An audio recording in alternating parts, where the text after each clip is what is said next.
And just like that, you are in week 5 of Social Work 335 Social Welfare Organizations, and you are kicking right along towards the end.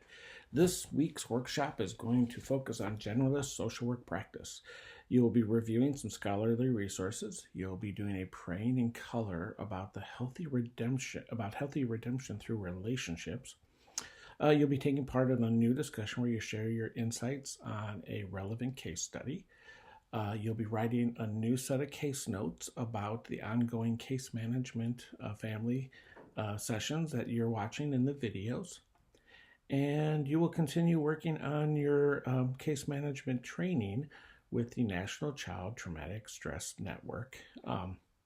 Interactive presentations. You'll take part in that presentation. At this time, it'll be on case management. You'll take an assessment, which I'm sure you'll do fine on, and you will receive a certificate of completion that you can submit then to the 5.5 assignment.